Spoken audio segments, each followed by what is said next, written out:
प्रेमसागरला प्रत्यक्षात असं मी कधी बघितलं नव्हतं, पण त्याचे पिक्चर मी बघितले होते. नाक्यानाक्यावर त्याचे फोटो असलेले 50-50 फुटी बॅनर बघितलेले होते आणि म्हणून त्याला ओळखणं फारसं कठीण नाही गेलं. त्याच्याबरोबर असलेला दुसरा माणूस मात्र मला अनोळखी होता. "अरे ये ये ये," बोकाडिया साहेब लांब रुंद हसत उल्हासपूर्ण चेहऱ्यानं म्हणाले. प्रेमसागरला बघताच भटनागरच्या चेहऱ्यावर हास्यरेखा उमटली होती.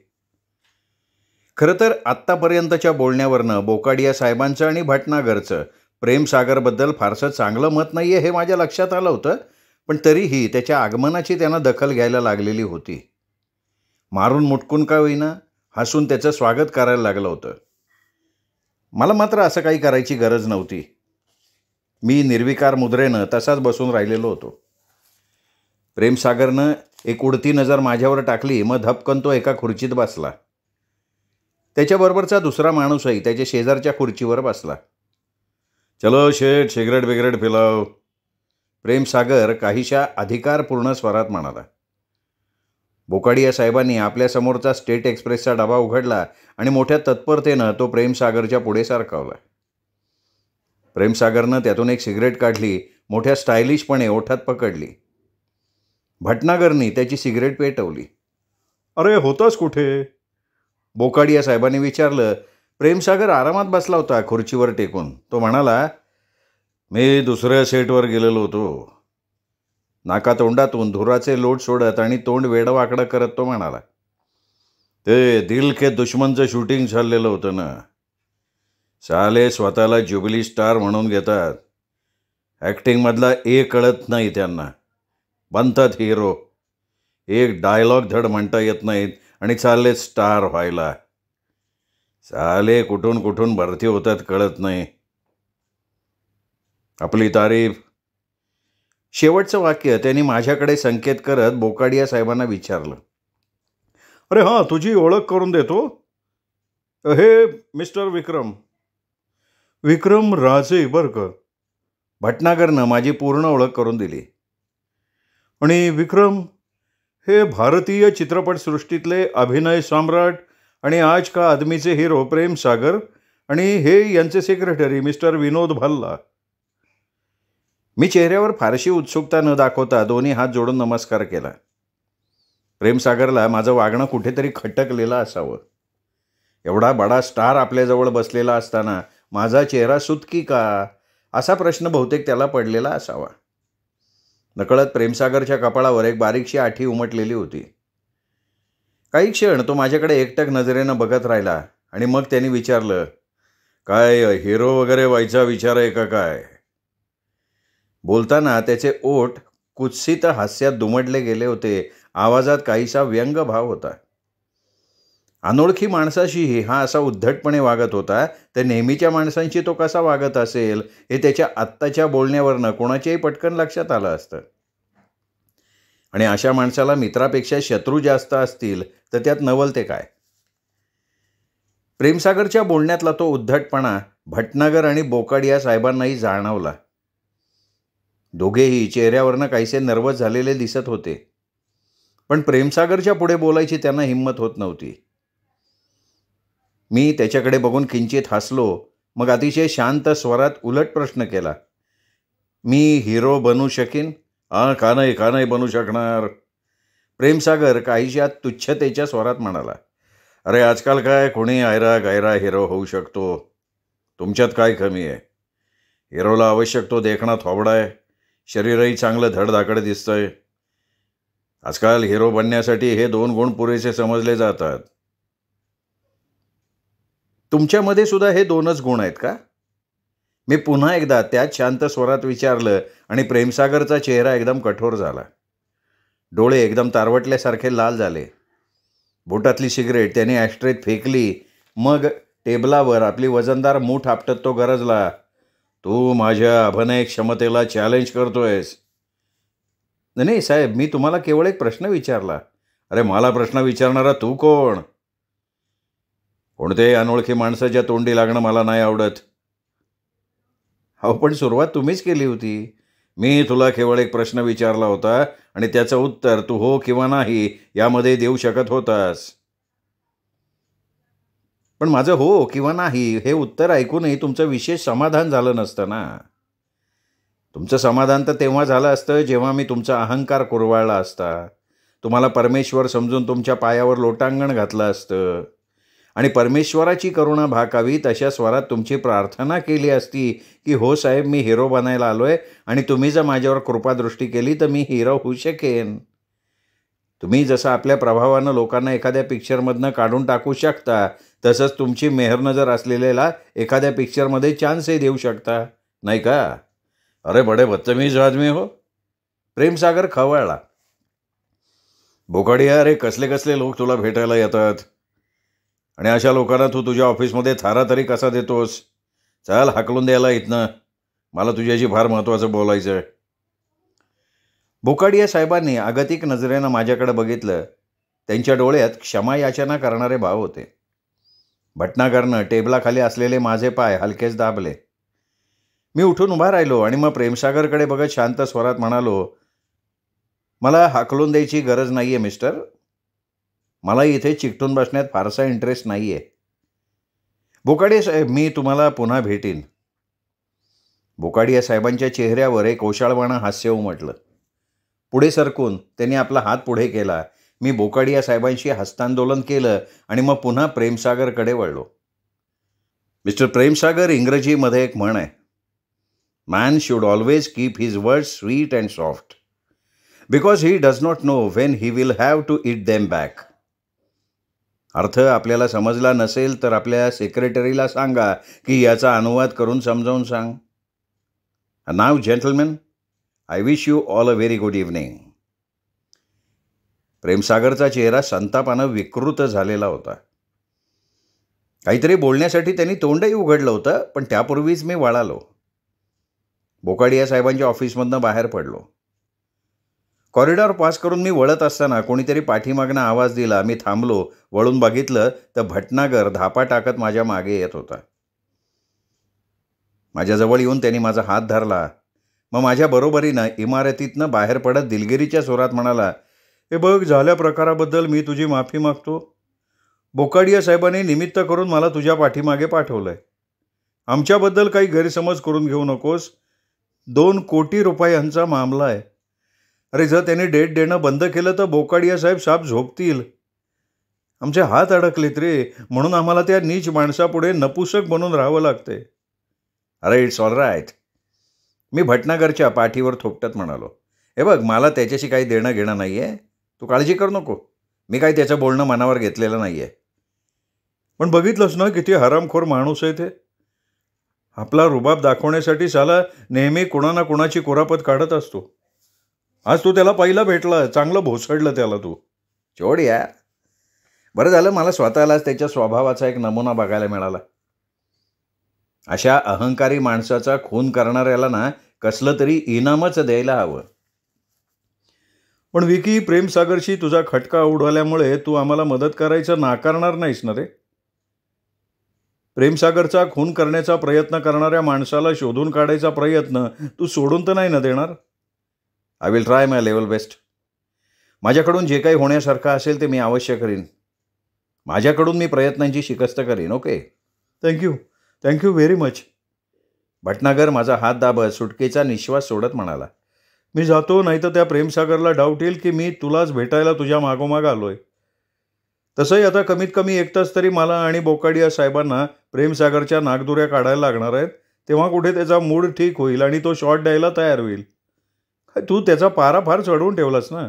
अच्छा, असं म्हणत भटनागर जायला वळला. हे बघ. भटनागर थांबला. प्रश्नार्थक नजरेनं त्यांनी माझ्याकडे बघितलं.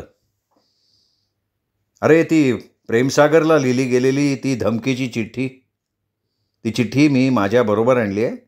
बोकाडिया साहेबांना त्याची कल्पना दे. ओके. भटनागर पुन्हा इमारतीत घुसला आणि मी बसंत स्टुडिओतनं बाहेर पडलो. फिल्मी दुनिया हे एक मर्यादित सर्क्युलेशन असलेलं छोटंसं पाक्षिक होतं. गिरगावमध्ये राजा राममोहन रॉय मार्गावर असलेल्या एका 4 मजली इमारतीत 2 छोट्या छोट्या खोल्यात त्याचं ऑफिस होतं. बाहेरच्या खोलीत 3 टेबल होती.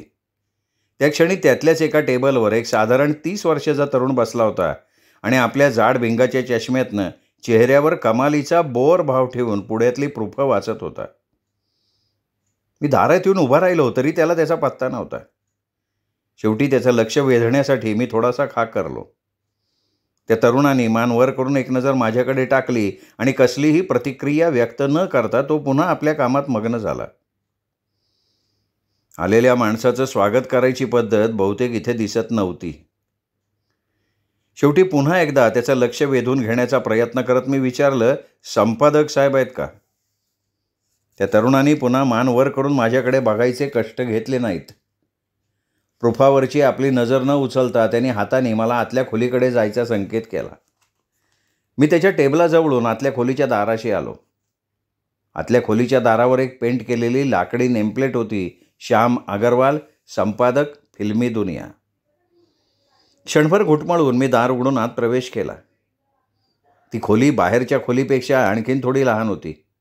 आत एकच टेबल होतं आणि त्या टेबलासमोर 4 खुर्च्या मांडलेल्या होत्या. त्या तेवढ्याशा फर्निचरने ती खोली पॅक झाल्यासारखी दिसत होती. दाराच्या समोर असलेल्या भिंतीवर फिल्मी कलाकारांची वेगवेगळ्या पोजेसमधली चित्रं लावली होती. भिंतीच्या कडेला जमिनीवर एका बाजूला निरनिराळ्या फिल्मी पत्रिकांचा गठ्ठा पडला होता. त्या गठ्ठ्यांवर 7-8 ब्लॉकही पडलेले होते. टेबलाच्या मागे असलेल्या एका खुर्चीवर साधारण 40 वयाचा माणूस बसला होता. त्याने आपले पाय टेबलावर ताणून पसरले होते.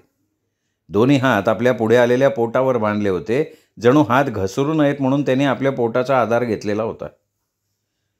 खुर्ची किंचित तिरकी करून त्यांनी मागच्या भिंतीचा डोक्याला आधार दिलेला होता. त्यांनी डोळे बंद केलेले होते आणि एका लयीत चाललेल्या त्याच्या श्वासोच्छवासावरनं तो शांतपणे झोपी गेलेला असावा असं वाटत होतं. डोळ्यांवरचा चष्मा त्यांनी कपाळावर सरकवलेला होता. थोडक्यात अगरवाल साहेबांना या क्षणी तरी कसलीही चिंता दिसत नव्हती. दारात उभा राहून मी किंचित खाकरलो, पण अगरवाल साहेबांच्या पोझिशनमध्ये कसलाही बदल झाला नाही.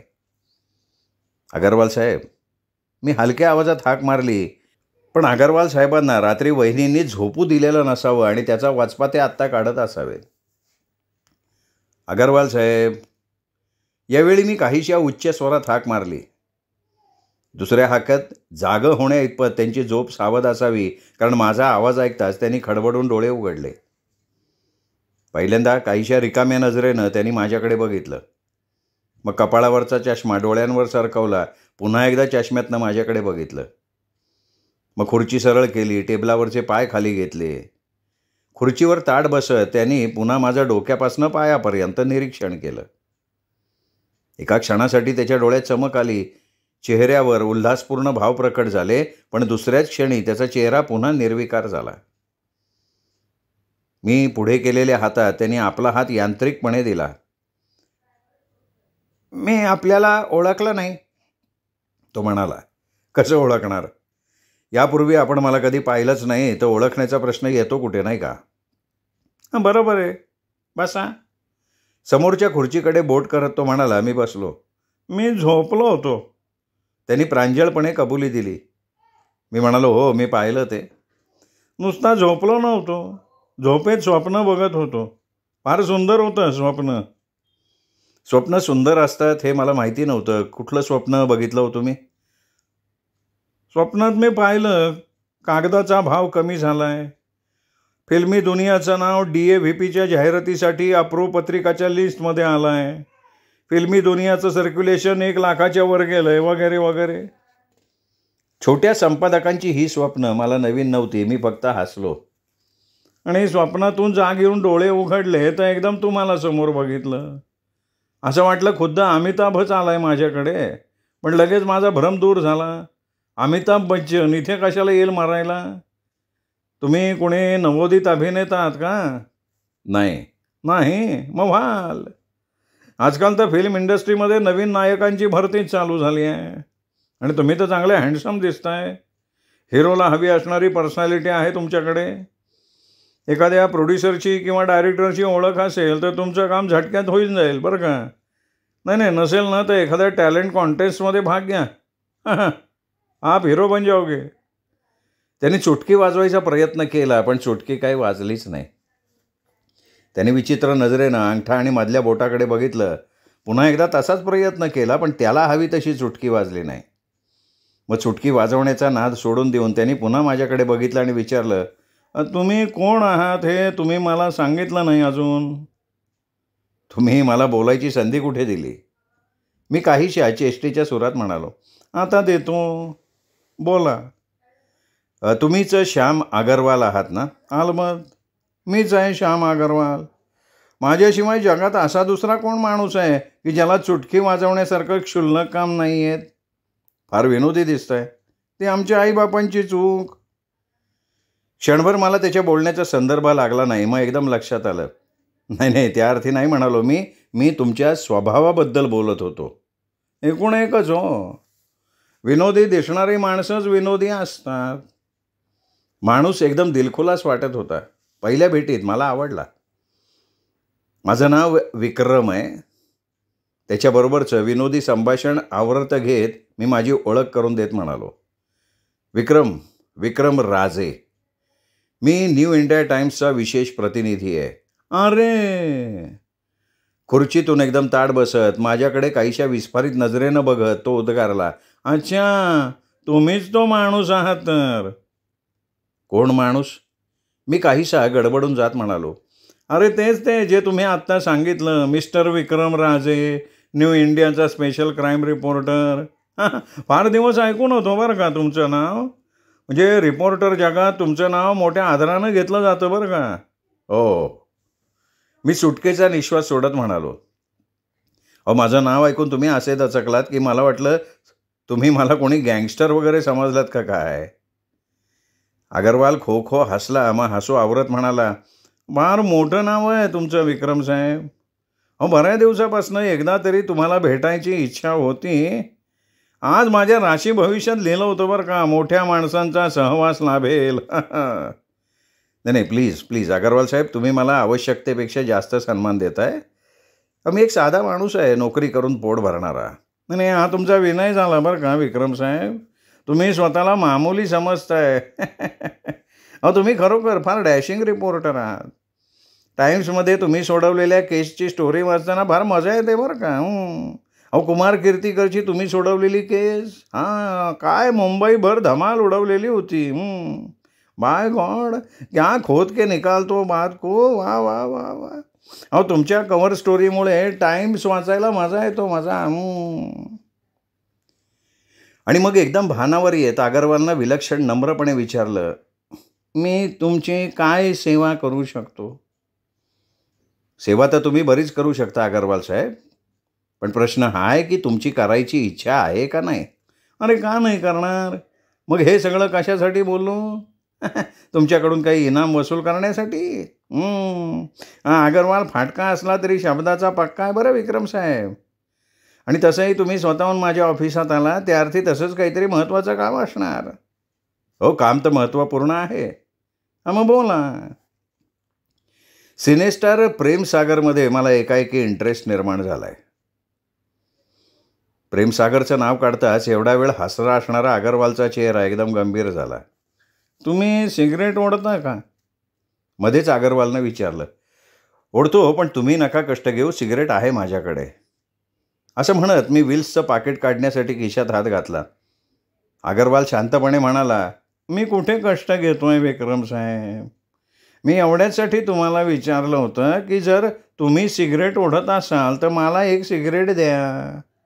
"हो, शुअर शुअर." विल्सचं पाकिट काढलं, त्याच्यासमोर धरलं. अगरवालनं त्यातली एक सिगरेट घेतली. मीही एक सिगरेट काढून ओठात सारली.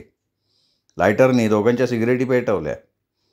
अगरवालनं सिगरेटचे 1-2 दीर्घ कश घेतले. मग माझ्याकडे बघत म्हणाला, "देखो दोस्त, तुम्ही हे विचारायला आला असाल की प्रेमसागरच्या खुनाच्या प्रकरणाबद्दलचे रिपोर्ट मला कसे मिळाले, तर मी त्याबद्दल तुम्हाला काहीही सांगणार नाही.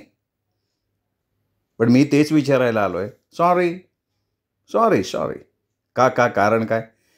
"कारण हेच आहे की हे माझं व्यावसायिक रहस्य आहे आणि ते मी दुसऱ्या कोणा वर्तमानपत्राच्या रिपोर्टरसमोर उघड करू इच्छित नाही.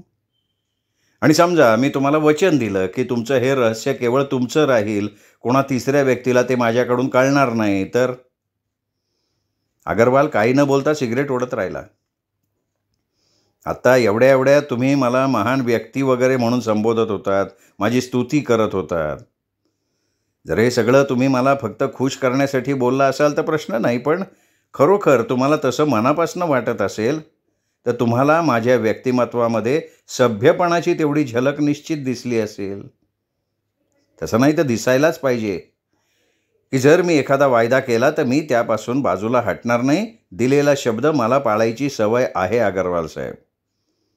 नाही नाही, तुमच्या सभ्यपणावर, इमानदारीवर मी अविश्वास दाखवत नाही आहे विक्रम साहेब. मग तर तुम्ही माझ्यावर विश्वास ठेवायला हवा. तुम्हाला मिळणाऱ्या रिपोर्टचं साधन मी तुमच्या परवानगीशिवाय कोणा तिसऱ्या व्यक्तीला सांगणार नाही. हे व्यावसायिक रहस्य केवळ तुमचंच राहील. याबद्दल तुम्ही खात्री बाळगा. मी माझ्या पेपरसाठी सुद्धा त्याचा उपयोग करणार नाही. अगरवालचा चेहरा विचारात पडल्यासारखा झाला. मी मोठ्या उत्सुकतेने त्याच्याकडे बघत होतो. तुम्ही मला मोठ्या संकटात टाकलंय विक्रम साहेब, क्षणभरानं अगरवाल म्हणाला. का? माझ्यावर विश्वास टाकण्या इतक्या लायकीचा माणूस मी वाटत नाही का तुम्हाला? वाटतं अगदी 100% वाटतं, पण मी तुम्हाला ओळखत नाही. आजवर मी फक्त तुमचं नाव ऐकून होतो, तुमच्याबद्दलची चर्चा ऐकली होती, टाइम्समध्ये अधूनमधून येणारा तुमचा फोटो बघितला होता. पण एनिवे मला एक सांगा. काय सांगू? या प्रेमसागरमध्ये तुम्हाला इंटरेस्ट काय आहे? नाही, खरं सांगायचं ना तर प्रेमसागरमध्ये मला काडीचा इंटरेस्ट नाही आहे. माझा इंटरेस्ट आहे तो अशा एका माणसात की प्रेमसागर मेल्यामुळे ज्याचं सगळ्यात जास्त नुकसान होणार आहे. म्हणजे मोकाडिया साहेब. जो माणूस प्रेमसागरचा दुश्मन आहे आणि त्याचा खून करण्याचा प्रयत्न करतोय, अशा माणसाला शोधून काढायचं काम बोकाडिया साहेबांनी माझ्यावर सोपवलं आहे. जो माणूस प्रेमसागरचा खून करण्याच्या प्रयत्नात आहे तो माणूस बोकाडिया साहेबांचा सुद्धा दुश्मन असू शकतो. ही गोष्ट तुमच्या लक्षात आली आहे का? हा प्रेमसागर केवळ बळीचा बकरा असू शकेल.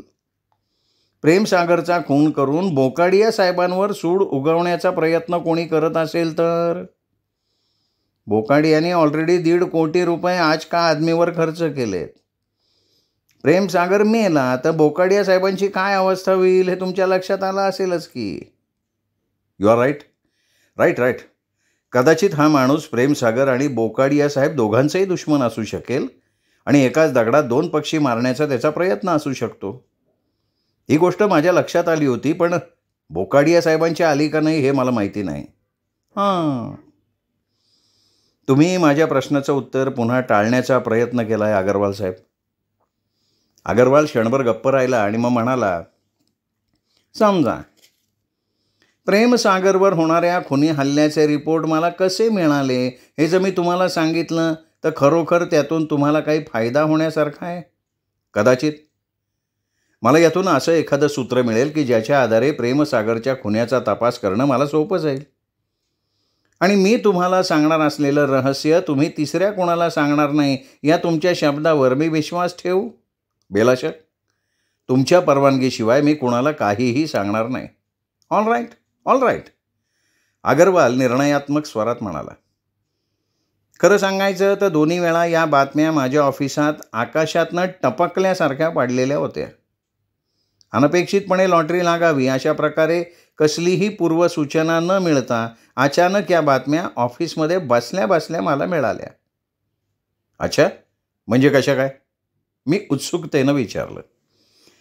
हे बघा, ज्या दिवशी पहिली घटना घडली त्या दिवशी एक मुलगा एक लिफाफा मला देऊन गेला होता.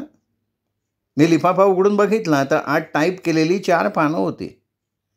त्यात त्या घटनेचं संपूर्ण आणि तपशीलवार वर्णन टाईप केलेलं होतं. त्याचबरोबर आणखीन एक फिल्मी दुनियाच्या संपादकाला अर्थात मला उद्देशून टाईप केलेली चिठ्ठी होती. पाठवणाऱ्याने त्यात लिहिलं होतं की इतर अनेक फिल्मी पत्रिकांना टाळून फक्त फिल्मी दुनियाला या घटनेची माहिती पाठवण्यात आली आहे. आता फिल्मी दुनियाच्या संपादकाला थोडीफार जरी अक्कल असेल तर तो या बाबतीत आपलं तोंड बंद ठेवेल, मिळालेल्या बातमीचा उपयोग करून आपल्या पाक्षिकाचा खप वाढवेल. आणि आणखीनही एक सूचना त्या चिठ्ठीत करण्यात आली होती की ही बातमी मला कशी मिळाली याबाबत मी कुणाजवळ काही बोलायचं नाही. आणि या सूचनेचं जर मी पालन केलं तर मला पुढे सुद्धा अशा प्रकारच्या सेन्सेशनल बातम्या कळवण्यात येतील. अच्छा, मग काय केलं तुम्ही? मी पहिल्यांदा ती बातमी हसण्यावर नेली. कुणीतरी माझ्याच व्यावसायिक बंधूंना चेष्टा केलेली असावी असा माझा समज झाला. ती बातमी छापायची माझी काही हिंमत नाही झाली. काय छापल्यानंतर ती बातमी खोटी आहे, बनावट आहे असं निष्पन्न झालं असतं तर त्या प्रेमसागरने माझ्यावर आबरू नुकसानीचा दावा दाखल केला असता आणि मी साप झोपलो असतो. हा, पण ती बातमी तर तुम्ही छापली होती. नंतर छापली. पहिल्यांदा मी त्या बातमीचा खरेपणा पडताळून बघितला आणि नंतर ती छापायचं धाडस केलं. अच्छा, ते कसं काय? काय, मी लगेच गेलो वसंत स्टुडिओत. गुप्तपणे चौकशी केली. गोळीचा आवाज, आरसेचे फुटलेले तुकडे, प्रेमसागरची किंकाळी बऱ्याच जणांनी ऐकली होती. मेकअप रूममध्ये घुसलेल्यांनी ते दृश्य बघितलेलं होतं. त्या लोकांच्या बोलण्यावरून ती बातमी खरी असल्याची माझी खात्री झाली आणि मी लगेच छापून टाकली. आणि तुम्ही कल्पना करू शकणार नाही विक्रम साहेब, अहो ही बातमी प्रसिद्ध होतात माझ्या पाक्षिकाचं महत्त्व इतकं वाढलं की फिल्मी दुनियाचा तो अंक हातोहात विकला गेला. इतर फिल्मी मॅगझिनचे संपादक चकित झाले की एवढी सेन्सेशनल बातमी मी कशी आणि कुठून मिळवली. पण सुरुवातीला त्यांचाही त्या बातमीवर विश्वास बसला नाही. सगळ्यांना वाटलं मी नेहमीप्रमाणे काहीतरी ब्लफ मारला आहे. पण जेव्हा या बातमीचा खरेपणा त्यांच्या लक्षात आला तेव्हा त्यांनी मग ती बातमी छापली. अर्थात माझ्या बातमीतला जिवंतपणा त्यांच्या बातमीत नव्हता ना आलेला. आणि मग दुसऱ्या घटनेची बातमी तुम्हाला अशाच प्रकारे मिळाली? अर्थात. त्याही वेळी असाच एक मुलगा माझ्या ऑफिसमध्ये आला, मला लिफाफा देऊन गेला. पहिल्या वेळी आला तोच मुलगा होता तो? नाही, हा दुसराच होता. मी त्याला पकडून त्या संदर्भात विचारण्याचा प्रयत्न केला होता, पण त्याला विचारायला काही माहीतच नव्हतं. 5 रुपयांच्या बदल्यात लिफाफा माझ्या ऑफिसमध्ये नेऊन द्यायचं काम एका साहेबांनी त्याला सांगितलं होतं. मग त्या माणसाचं वर्णन तुम्ही त्या मुलाला विचारलं होतं? विचारलं, पण तेही नाही सांगता आलं त्याला. आम्ही स्वतः त्या मुलाबरोबर खाली गेलो रस्त्यापर्यंत, पण तो माणूस गायब झाला होता. आणि ते दुसरं पत्रसुद्धा पहिल्याच पत्रासारखं होतं? हां, त्या पत्रात सुद्धा त्या विषप्रयोगाच्या घटनेचं सविस्तर वर्णन टाईप केलेलं होतं. सोबत पहिल्यासारखी मला उद्देशून एक चिठ्ठी होती. त्यात पहिल्या घटनेची माहिती मला कशी मिळाली हे मी कोणाला सांगितलं नाही म्हणून समाधान व्यक्त केलेलं होतं. आणि अशाच तऱ्हेच्या सेन्सेशनल बातम्या यापुढे मिळत राहतील असं आश्वासन दिलेलं होतं. दुसऱ्या दिवशी माझं पाक्षिक प्रकाशित होणार होतं. तोपर्यंत माझाही त्या पत्रकर्त्यावर इतका विश्वास बसला होता की यावेळी बातमीचा खरे खोटेपणा पडताळून न बघता मी छापूनही टाकली. ओ, आय सी. विक्रम साहेब, ती बातमी प्रसिद्ध होता सगळ्या फिल्मी इंडस्ट्रीत खळबळ माजली होती बरं का. सगळ्या इंडस्ट्रीत फिल्मी दुनियाची चर्चा रंगली होती. त्या बातमीच्या संदर्भात माझ्याकडे एवढी पत्र आली, अजूनसुद्धा येत आहेत की ती सगळी वाचणं मला कठीण झालं आहे. पण माझ्या पाक्षिकाचा खप डबल झाला आहे बरं का. तुमचा काय अंदाज आहे त्या बातम्या तुम्हाला कोण पाठवत असेल? कोणी का पाठवत असे ना, मला काय घेणं आहे त्याच्याशी. मला आम खाने से मतलब, झाडांची गिनती कशाला करू मी. त्या बातम्या खोट्या नसतात एवढं माझ्या दृष्टीनं महत्त्वाचं आहे. त्या बातम्या खोट्या असत्या तर आत्तापर्यंत प्रेमसागरने मला कोर्टात खेचलं असतं. तशी त्यांनी मला धमकीसुद्धा दिली होती. गुंडांकरवी मारपीट करायची भीती दाखवली होती. पण बस तेवढंच. मग यावरून सुद्धा मी छापलेल्या बातम्या खऱ्या होत्या हेच सिद्ध होतं का नाही? मग अगरवाल क्षणभर थांबला आणि म्हणाला, पण या प्रकरणामुळे मी आणि माझं पाक्षिक एकदम फ्लॅशमध्ये आलं. बड्या बड्या फिल्मी मॅगझिनचे संपादक मला म्हणायला लागले की मला मिळणाऱ्या बातम्या मी त्यांना द्याव्यात, त्या बदल्यात मी मागीन ती किंमत द्यायला ते तयार होते. खुद्द बोकाडिया साहेबांनी मला बोलून घेतलं ना. या बातम्या मला कशा मिळाल्या हे सांगावं म्हणून आपल्या आज का आनंदची फुलपेज जाहिरात सातत्याने द्यायची मला लालूच पण दाखवली. मी टाळला तो मोह. तो केवळ एवढ्यासाठी टाळला की पत्र पाठवणाऱ्यानं मला सक्त ताकीद दिली होती की या संदर्भात मी कोणाकडे काही बोलायचं नाही. मी जर माझं तोंड उघडलं असतं आणि ते त्याला कळलं असतं तर त्यांनी माझ्या जागी दुसऱ्या कोणाला तरी त्या बातम्या पुरवल्या असत्या. आणि ती रिस्क मला घ्यायची नव्हती ना. सोन्याचं अंड देणारी कोंबडी ती कापण्या इतका मी मूर्ख नाही ना. नाही, पण ह्या बातम्या तुम्हाला कोण पुरवत असावं असं वाटतंय? सांगितलं ना, कोणी का असेना, मला काय देणं घेणं नाही हो त्याच्याशी. ते ठीक आहे, पण तरीही तुमच्या मनात उत्सुकता निर्माण झाली असेल ना, की तुमचा एवढा मोठा हितचिंतक कोण असणार. अगरवालनं सिगरेटचे 3-4 कश घेतले, मग सिगरेट ॲस्ट्रीत चुरगळली, पुन्हा काही क्षण गप्प राहिला. आता मी उत्सुकतेनं त्याच्या बोलण्याची प्रतीक्षा करत होतो. अगरवालनं क्षणभर विचार केल्यासारखं केलं, मग म्हणाला, हां, तुम्ही म्हणता त्याप्रमाणे माझ्याही मनात ती उत्सुकता निर्माण झाली होती. त्याबाबत मी थोडाफार विचारही केला होता. माझ्या अंदाजाप्रमाणे मला त्या बातम्या पुरवणारा एकच माणूस असू शकतो. कोण? तोच जो प्रेमसागरचा खून करण्याचा प्रयत्न करतोय. तुम्हाला काय वाटतंय? मी तुमच्या मताशी सहमत आहे. मग तुम्हाला हे सुद्धा मान्य करायला लागेल विक्रमसाहेब, की तो माणूस हे जे काही करतोय तो तद्दन मूर्खपणा आहे. मला तर वाटतं तो नक्की वेडा असला पाहिजे. आपल्या कृतीचा तो एवढा उघडपणे प्रचार करून स्वतः आपली मान फासाच्या जोरात अडकवतोय. त्याच्या जागी तर दुसरा कोणी असता तर खुनाच्या प्रयत्नांचं असं भांडवल केलं नसतं ना त्याने. तुमचं म्हणणं खरं आहे. आपल्या कृत्याचा तो जाणून बुजून प्रचार करण्याचा प्रयत्न करतोय. प्रेमसागरचा खून करण्याचा प्रयत्न करण्यापूर्वी त्याने एक धमकीची चिठ्ठी लिहून प्रेमसागरला सावध करायचा प्रयत्नही केला होता. म्हणजे प्रेमसागरला त्यांनी चॅलेंजच दिलं आहे, की तो त्याला जीवे मारण्याचा प्रयत्न करणार आहे. स्वतःचा जीव वाचवायचा असेल तर प्रेमसागरनं प्रयत्न करून बघावा. अगरवाल एकदम खुर्चीत सावरून बसला. त्याचे डोळे विस्फारले गेले. खरोखर अशी एखादी चिठ्ठी प्रेमसागरला लिहिली गेली होती? अगरवालनं काहीशा उत्तेजित स्वरात विचारलं. आणि तुम्ही जो माझ्यावर विश्वास ठेवून मला आपलं रहस्य सांगितलं त्या बदल्यात ती चिठ्ठी मी तुम्हाला दाखवू शकतो. तुमच्याजवळ आहे ती चिठ्ठी? हो, बघू. अगरवालचा तो उत्तेजित झालेला चेहरा बघून असं वाटत होतं, आता जास्त वेळ त्याच्या सहनशक्तीची परीक्षा बघितली तर नक्कीच याचा हार्ट फेल होईल. त्या आईची त्या प्रेमसागरच्या गेला उडत. मी बोकाडिया साहेबांकडनं घेतलेली ती चिठ्ठी काढली आणि अगरवालच्या समोर ठेवली. अगरवालनं झडप घालून चिठ्ठी उचलली. त्याचे डोळे आनंदानं चमकायला लागले. मी ह्या चिठ्ठीची डुप्लिकेट करून घेऊ? बेलाशक. पण या चिठ्ठीच्या बाबतीत प्रेमसागर कानावर हात ठेवू शकतो. ही चिठ्ठी छापली तर तुम्ही अडचणीत येऊ शकाल. अरे देखा जाएगा. एवी तेवी प्रेमसागर माझ्यावर तसाही खवळणाच आहे. या चिठ्ठीमुळे आणखीन काय फरक पडणार? ठीक आहे, तुमची मर्जी, मी खांदे उडवत म्हणालो. अगरवालनं लगेच कागद पेन घेतला. चिठ्ठीची नक्कल करून घेतल्यावर त्यांनी कागद काळजीपूर्वक घडी करून आपल्या खिशात ठेवला.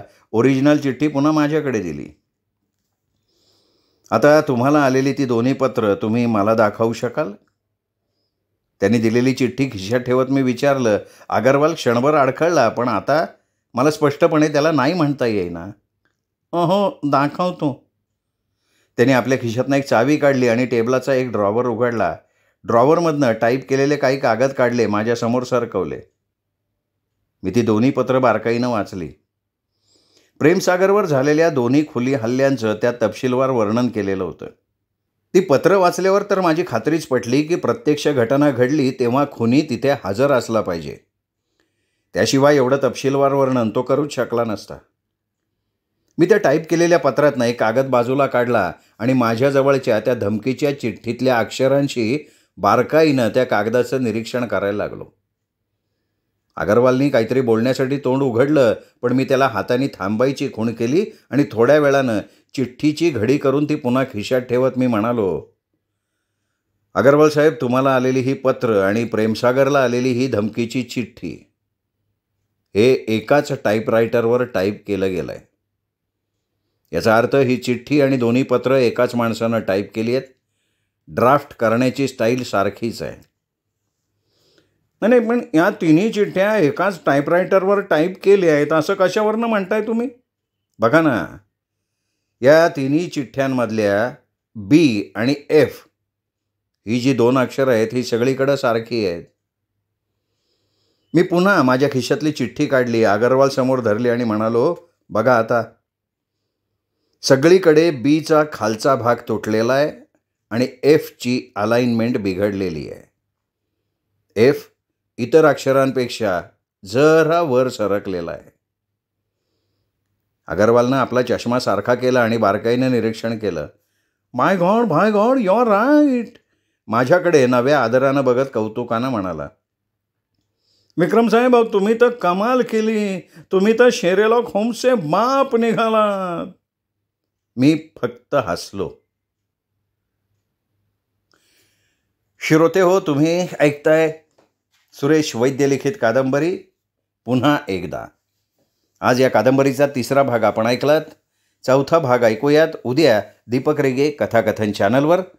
पण श्रोते हो, तुम्ही जर अजूनपर्यंत चॅनल सबस्क्राईब केलं नसेल, तुमच्याकडनं चॅनल सबस्क्राईब करायचं राहून गेलं असेल, तर एकच नम्र विनंती करतो. उत्तमातल्या उत्तम कथा आणि कादंबरी ऐकण्यासाठी आत्ता लगेच दीपक रेगे कथाकथन चॅनल सबस्क्राईब करा आणि रोज वेगवेगळ्या कथांचा, कादंबरीच्या भागांचा आनंद घ्यायला सुरुवात करा. भेटूयात. नमस्कार श्रोते हो.